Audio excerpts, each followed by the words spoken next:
Médicieux co-créateur, c'est Lilou. Pour la télé Lilou, je suis à Pornichet, à Saint-Marc, avec deux personnes exceptionnelles. Je dois dire que je suis impressionnée par votre parcours. Ça m'inspire. D'où est partie cette idée folle, Stéphanie et Jérémy, de faire des expéditions dans le pôle Nord, de faire des marathons dans le pôle Nord, de partir prochainement 70 jours.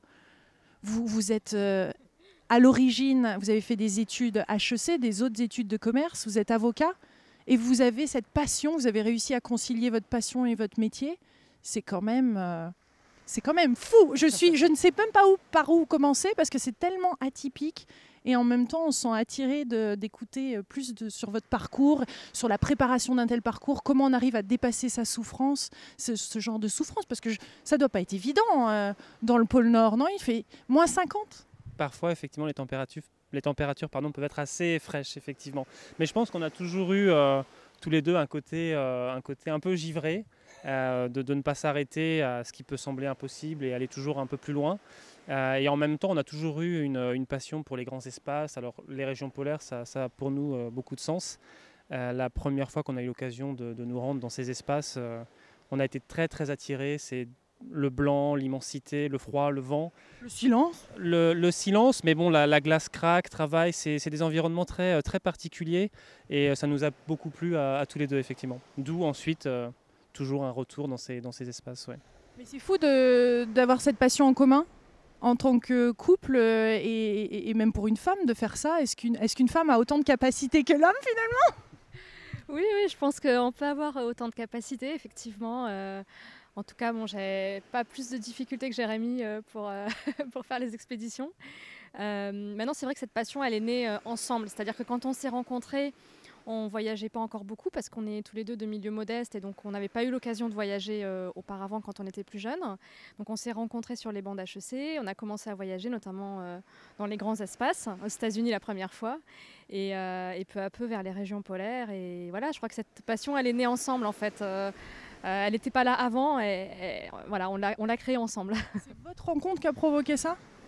Je pense effectivement que notre rencontre fait qu'on a toujours tous les deux l'envie d'aller plus loin parce qu'on a le même caractère de se lancer des défis et forcément à deux on repousse la barre toujours un peu plus loin. Ouais. J'aime beaucoup la citation de Paolo Coelho sur le site, parce que vous avez un magnifique site et il y a plein de belles choses, d'ailleurs plein de magnifiques interviews à découvrir que vous faites, parce que vous rencontrez, bien sûr, il y a des magnifiques rencontres. Cette citation? Oui, effectivement, la seule chose qui peut rendre un rêve impossible, c'est la peur de l'échec. Oui. C'est vrai qu'on ne pense pas à l'échec, déjà parce que lorsqu'on prépare une expédition comme celle que l'on prépare et qu'on est en train de finaliser vers le pôle Sud avec une traversée de l'Antarctique. C'est le pôle Sud? C'est le pôle Sud, voilà. Après le pôle Nord l'année dernière sur un marathon. Et puis diverses expériences, direction le pôle Sud, l'Antarctique, avec une traversée du continent via le pôle Sud, donc environ 1800-2000 km en ski, via le pôle Sud. Donc voilà, c'est vraiment une grande aventure pour nous. Et par rapport à cette citation, effectivement, pour nous c'est un rêve, parce qu'on a cette passion des régions polaires. Et ce n'est pas un rêve qui est impossible parce que l'échec, on le conçoit pas trop, on n'y pense pas trop. Aussi parce qu'on n'a de toute façon pas le temps d'y penser. On a tellement de choses à préparer et on avance. Et plus on avance, plus on se dit que voilà, tout est possible. Il faut tout mettre en œuvre pour y parvenir. C'est des détails, c'est plein de détails qui sont hyper importants, les uns mis à côté des autres, qui font que c'est quelque chose qui peut réussir. Ouais. C'est s'apprivoiser soi-même. J'ai cru entendre ça. C'est ça, comment on arrive à aller au plus profond de soi et trouver l'énergie ou trouver ce qu'il faut pour se dépasser. Parce que là, moins 50, c'est ça, dans des conditions... C'est quand même assez inhumain. Alors c'est vrai qu'il y a la température, il y a aussi la durée. Ça sera à peu près 10 heures de ski par jour. Donc parfois ça peut être long, on peut se sentir un peu seul. Donc c'est ça qui est également difficile. Dans les conditions météo, on a le froid, mais on a aussi le vent. Je trouve que le vent peut parfois être plus compliqué même que la température, parce que tout de suite, c'est extrêmement pénible d'avoir beaucoup de vent sur le visage à cette température-là. Il y a beaucoup de précautions à prendre. Et c'est vrai que, comme le disait Jérémy, le moindre détail est important dans ces régions. Je crois que quand on est dans une expédition, de toute façon, on pense tellement aux gens qui sont autour de nous et qui nous ont soutenus, à part la blessure, à part les conditions extérieures, on peut pas échouer, on peut pas les décevoir. Donc c'est ça qui nous motive aussi, je crois. C'est pas comme on court aussi souvent des ultra trails, mais finalement on est seul dans notre coin. Si on a envie d'arrêter, on arrête. Enfin, on est seul avec notre conscience. Quand on fait une expédition comme celle-là, il y a tellement de monde derrière. Et il y a les gens qui nous ont soutenus, mais il y a aussi tous ceux qui nous ont écrit. Je crois qu'on a reçu des milliers d'emails de personnes qui étaient derrière nous. Et ces personnes-là, on ne peut pas les décevoir quand on est sur la ligne de départ. Donc voilà, c'est ce qui nous motive aussi, je pense. C'est ce qui nous motivera sur la glace, j'espère en tout cas. Une grosse préparation. Vous êtes là ce week-end à La Baule, vous habitez à Paris, mais vous allez tirer des énormes roues, non? Qu'est-ce que vous allez tirer? 40 kilos? Parce que sur la banquise, vous avez des énormes poids derrière. Oui, effectivement, sur la banquise, sur la calotte, parce qu'au niveau de l'Antarctique, on est contrairement au pôle Nord, en fait, qui est constitué d'une banquise, donc de glace, de mer qui gèle. Au niveau du pôle Sud, on est sur une calotte type Groenland. Donc on est à 2500 mètres d'altitude et effectivement on sera amené à tirer des poulkas, donc des sortes de luges avec tout notre matériel, la tente, les rations alimentaires, les vêtements, etc. Les caméras. Les caméras effectivement, et les caméras pour pouvoir apporter des images effectivement. Donc on tracte 60-70 kilos à peu près. On va se répartir les charges aussi en fonction de nos capacités. Et donc effectivement sur Pornichet, La Baule, on s'entraîne notamment à des exercices de traction. Et donc en tirant des roues sur le sable qui peut faire 30-40 kg. Il y a une résistance plus importante sur le sable que sur la glace. Mais voilà, c'est pas désagréable de s'entraîner ici. Et puis on le fait ensemble. On rencontre du coup beaucoup de personnes aussi qui nous interrogent. Curieux. Voilà, et qui nous demandent mais qu'est-ce que vous faites? Et voilà, donc on partage et c'est hyper intéressant aussi d'échanger avec un maximum de personnes et qui sont très intéressées par le projet. Et donc voilà, c'est un peu cet objectif. Donc il y a cet exercice-là de traction. Et puis après, c'est une préparation qui revêt de nombreux aspects parce qu'il y a l'aspect physique, musculaire, le dos, et puis de manière générale, le cardio. Enfin, bon, voilà. Sur l'aspect physique, c'est important. Et puis il y a une préparation, la préparation mentale, comme le disait Stéphanie. On est tellement entouré, on a tellement de soutien que finalement, c'est peut-être un peu plus simple, ça simplifie un peu le process, même s'il faut se projeter, il faut anticiper, il y a un peu de stratégie de comment est-ce qu'on réagit si on se trouve dans telle situation, si on est un peu en retard par rapport au calendrier, si l'un ou l'autre est blessé. Bon, il y a des choses à anticiper parce que voilà, c'est l'aventure, donc on ne sait pas par définition ce à quoi on sera confronté, même si on anticipe au maximum. Visualiser aussi? On visualise, on essaye de visualiser un peu, on le fait un peu plus sur des courses ultra trail. Lorsqu'on se lance sur 100, 120 ou 150 km, on essaye un peu plus de visualiser. Là, pour le moment, un peu moins mais bon, on le fera sûrement quand on se rapprochera un peu du départ. Et puis après, il y a toute la préparation logistique. Et c'est là que c'est aussi vraiment un projet un peu comme une entreprise, quoi, où il faut tout mettre, toutes les pièces du puzzle les unes à côté des autres. Mais c'est ça aussi qui nous plaît. Ouais. Ce qui est extraordinaire, c'est quand même, vous avez fait des hautes études, donc vous avez déjà cette capacité, j'ai envie de dire, intellectuelle de résoudre des problèmes. Bon, là, vous êtes avocats tous les deux, mais en plus de ça, vous avez trouvé, vous êtes passionné par quelque chose, par la nature, je suppose aussi, vous dépassez vous-même, vous arrivez à combiner les deux. Ça n'a pas été un problème à un moment quand même de concilier carrière et ce pourquoi finalement vous avez fait des études et en même temps une passion qui est grandissante et je suppose qui vous prend aux tripes et où vous vivez des sensations fortes. Comment on arrive à combiner les deux? Je sais que Stéphanie, tu as arrêté, non? Ou par la force des choses peut-être? Oui, alors j'ai effectivement perdu mon emploi en début d'année. Alors c'est quelque chose qui m'est arrivé cette année. C'est un peu dommage parce que c'est l'année de l'expédition et je ne m'attendais pas à résoudre cet obstacle cette année. Maintenant, je crois que quand on prépare une telle expédition, il faut se préparer à beaucoup de choses et il faut être fort dans toutes les choses qui nous arrivent. Donc c'est arrivé là, voilà, donc on fait avec. Évidemment, ça n'a pas été simple à gérer durant l'année 2014. Maintenant, je crois que ce qu'on fait aujourd'hui, c'est finalement très lié à nos études parce qu'on nous a appris, la devise d'HEC, c'est apprendre à oser. Et c'est vrai qu'aujourd'hui, ce qu'on veut faire, c'est montrer qu'il faut oser ses rêves. Et finalement, comme le disait Jérémy, c'est une petite entreprise. voilà, je pense qu'on va au bout des choses. Et on a beaucoup d'amis HEC qui vont également au bout de leurs rêves, qui créent leurs entreprises, qui créent des petites entreprises, qui tentent des choses. Alors des fois ça marche, des fois ça marche pas. Donc, on espère qu'on va réussir, mais il faut aller de l'avant toujours.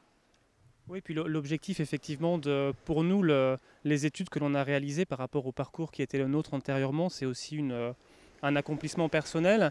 Et les professions qu'on a pu exercer par la suite et que l'on exerce actuellement ne sont pas non plus une fin en soi. Pour nous, ce qui est important, c'est de par nos études, de par notre environnement familial, les amis, etc. Et puis nos expériences professionnelles, c'est ensuite de pouvoir réaliser nos rêves et faire ce que l'on a aussi envie de faire, ne pas se trouver bridé parce que on se retrouve assez facilement dans des schémas de carrière, de contraintes, de société qui créent un peu des schémas conformes. Et on a aussi envie un peu de sortir de ces schémas et de réaliser notre rêve, de ne pas avoir de regrets in fine, de se dire finalement on n'a pas fait ce que l'on souhaitait faire lorsque l'on avait 30 ans. Alors qu'on a la possibilité de le faire et que les obstacles, alors ils sont nombreux évidemment, Steph en a évoqué un qui était pas négligeable, on en a d'autres, mais ces obstacles-là, si on ne les surmonte pas aujourd'hui, on risque demain d'avoir des regrets qui seront encore plus grands et plus difficiles à affronter.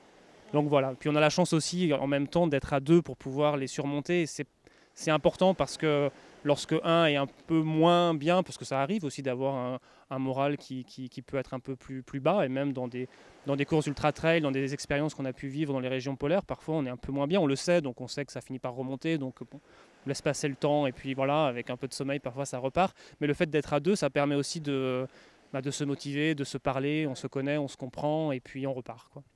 Voilà. Waouh! Un petit mot sur les rencontres que vous pouvez faire, parce que je sais, vous êtes tous les deux certainement très passionnés de pouvoir partager en même temps ces rencontres, parce que ça reste quelque chose d'exceptionnel, ce qu'on vit humainement dans toute cette expérience entre vous et avec les autres. On doit, hein, qu'est-ce qui vous a marqué le plus cette année? Vous allez filmer, mais quel type de rencontre, qu'est-ce qu'on rencontre sur un bout de glace comme ça, épais de 2 kilomètres, non, c'est ça? Oui, effectivement, c'est vraiment 2-3 kilomètres, ça dépend un peu. Alors on risque de rencontrer personne, hein. À part nous-mêmes, c'est déjà pas mal. Sauf au pôle Sud. Au pôle Sud, effectivement, il y a une base scientifique. On va rencontrer des scientifiques donc, qui sont là pour l'été.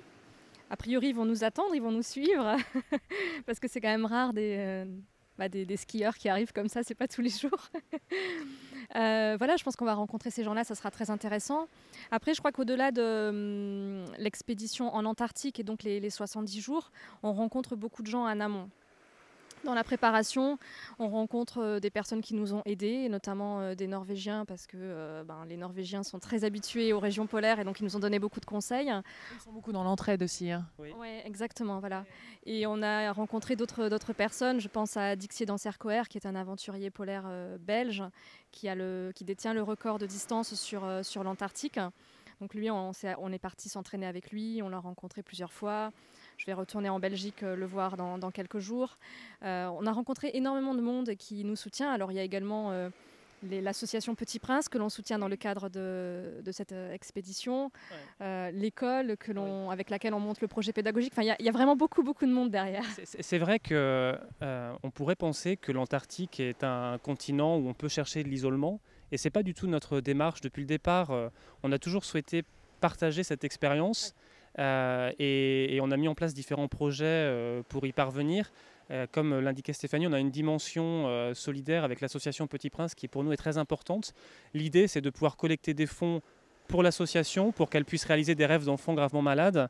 Et notre objectif, c'est de pouvoir réaliser un rêve par jour durant l'expédition. Et on a mis en place un système de participation virtuelle, on dira, à l'expédition pour ceux qui le souhaitent, de pouvoir acheter 1 kilomètre ou 2 ou 3 intégralement reversé à l'association, et comme ça chacun peut avoir son kilomètre ou ses 2 kilomètres. Et puis on a un mode participatif qui nous permet de mettre cela en place. On a également un projet avec notamment un lycée en Bretagne de partage qui prendra la forme pour nous de collecte d'informations sur place. Alors peut être des informations très variées sur la température, la force du vent, tout ce qui relève un peu du programme de physique, chimie, SVT de seconde. Donc on partage avec eux l'information. En même temps, au-delà de ces ces quelques éléments qui leur permettent de réaliser des travaux pratiques dans un cadre un peu différent de ce que l'on fait habituellement. Il y a une idée aussi de leur faire passer le message que tout est possible et que ce qu'ils apprennent en seconde, au lycée, de manière générale, durant leurs études, c'est aussi ce qui demain leur permettra d'aller au bout de leurs rêves, de réaliser des choses. Et donc ce message-là, pour nous, il est très important. Et puis il y a une dernière dimension de partage qui est de rapporter des images, justement, de pouvoir, si les images sont de qualité, organiser des conférences, des expositions au retour, éventuellement monter un film pour pouvoir, encore une fois, rapporter, voilà, partager un peu sur un continent qui est très inaccessible. Donc on a, nous, la chance de pouvoir nous y rendre, de réaliser un rêve, et on veut justement pouvoir le partager. Cette dimension-là, elle est importante pour nous. Dernière question, le global warming, on s'en rend compte quand on est sur des étendues comme ça? On s'en rend compte, alors on a moins, nous, l'expérience de l'Antarctique, mais on s'en rend compte plus sur le pôle Nord. Sur le Nord, on suit, alors d'une part parce qu'on s'y rend régulièrement, mais aussi parce que l'on suit des aventuriers qui s'y rendent. Et l'on voit effectivement, il suffit d'ailleurs de prendre les cartes et d'observer au cours des 10 dernières années. Alors après, l'année dernière était un peu une exception, mais l'année 2013 était un peu exceptionnelle. Mais si on prend les 10 dernières années ou les 20 dernières années, on observe qu'effectivement la glace, la banquise qui fond l'été, fond de plus en plus. Donc se réduit, se reconstitue naturellement en hiver, puisque bon, voilà, les températures sont plus froides. Mais on a une évolution assez significative, probablement irréversibles dans ces régions-là qui sont fondamentales. Alors après, ça crée des opportunités parce que l'on entend parler d'ouverture de voies navigables qui n'existaient pas auparavant. Donc ça ouvre des opportunités. On parle aussi beaucoup d'hydrocarbures, d'exploitation, etc. Ça pose un certain nombre de questions auxquelles nous, évidemment, on est assez sensibles parce que lorsqu'on se rend dans ces environnements, on ressent un certain nombre de choses. Et c'est assez paradoxal en même temps parce qu'on sent une force énorme. On est tout petit dans ces environnements lorsque les éléments se déchaînent et qu'on est sous la tente et qu'on est secoué dans tous les sens, et bon, on se pose quelques questions. Et en même temps, c'est des environnements qui sont hyper fragiles parce que la fonte, voilà, c'est quelque chose qui est assez irréversible et la nature ne peut rien par rapport à la force collective un peu de l'homme. Donc c'est assez paradoxal comme environnement. Encore une dernière petite question. Non, on doit se sentir quand même petit dans cet environnement. On se sent humble face à la nature. Non, il y a une certaine humilité qui revient. Ouais, on se sent très petit. Effectivement, comme en plus on croise personne et que finalement c'est la nature qui a le dernier mot, on se sent plutôt petit, oui.